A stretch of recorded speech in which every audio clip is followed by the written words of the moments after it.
my name's Allison Rank. I'm an associate professor of political science at SUNY Oswego, and I'm really excited to have a chance to talk to you all a little bit today about the historical groundwork of the 26th Amendment. I know we're all so excited about this anniversary and the work that's been done to enfranchise and turn out young people, but it's actually part of a bigger story about youth activism that I'm really excited to share with you today.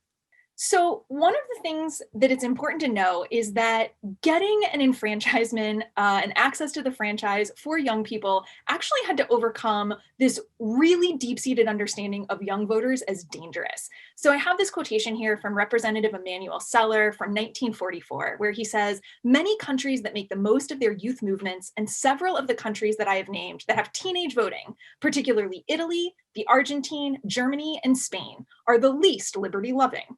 Mussolini, Hitler, and Franco, taking advantage of the starry-eyed enthusiasm of their youth movements, ascend to power using the youth as the fulcrum of their power."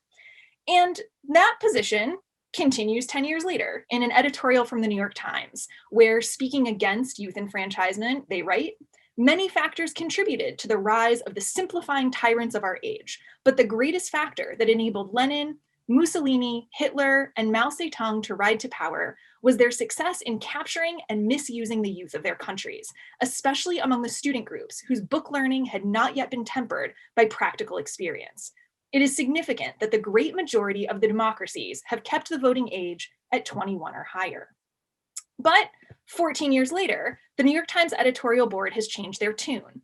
In an editorial entitled "Harnessing the Youth Tide," they open with the following line: "President Johnson, who once opposed lowering the voting age, has changed his mind, and so have we." So here's the question. The sort of conventional wisdom on the 26th Amendment is that young people become enfranchised because of the Vietnam War, and particularly resonate with this slogan, "Old enough to fight, old enough to vote." But 18 to 20-year-olds were being drafted and fighting and dying during World War II, and World War II laid out a significant package through the GI Bill for young people who had been participants in the war. So why wasn't World War II enough to turn the tide on youth voting to see 18 to 20-year-olds as needing access to the franchise? I argue that to understand how we get to the 26th Amendment, and particularly when we get to the 26th Amendment, it's critical to understand that the legislative decision to lower the voting age, and thus the opportunity for the 26th Amendment, stems from political negotiations among radical youth, moderate youth, and members of Congress that come to a head during the Voting Rights Act amendments of 1970.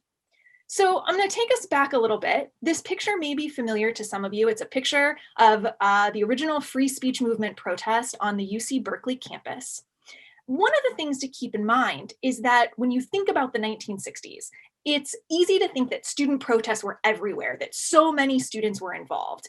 And a lot of students were involved, but ultimately it was a very, very small percentage of students that were actually part of the organizations such as SDS or the free speech movement that were really organizing some of these protests on college campuses.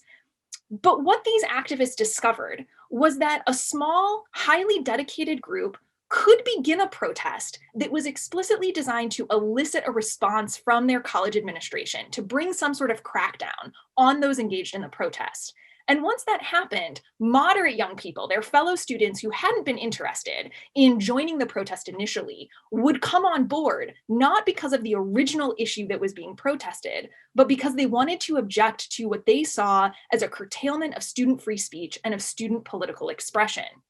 And so only moderates could really turn a protest from something between sort of a small group of students and the administration into something that sort of engulfed the campus, right? So this comes to be known as the Berkeley model, having a way of engaging moderate students into what had been an initially radical protest. And elites are really aware of the role of young moderates in this process. So Robert Brown, who's a special assistant to President Nixon, writes a memo for Nixon about the unrest on college campuses, where he says a relatively small group of students and non-students across the country are trying to disrupt our nation's high school and college campuses. The success of the efforts of such students depends on their ability to bring with them the large majority of students who, though not basically oriented toward disruption, share with the disruptive elements many of the same attitudes and uncertainties. If widespread student disruption and violence is to be avoided, or at least minimized, efforts must be made to attract the large uncommitted majority away from the instigators and troublemakers, right? So to attract the moderates away from radical activist youth. And I argue we see this sort of debate about how the elite establishment is going to attract moderate youth away from radicals in the fight over the Voting Rights Act amendments of 1970.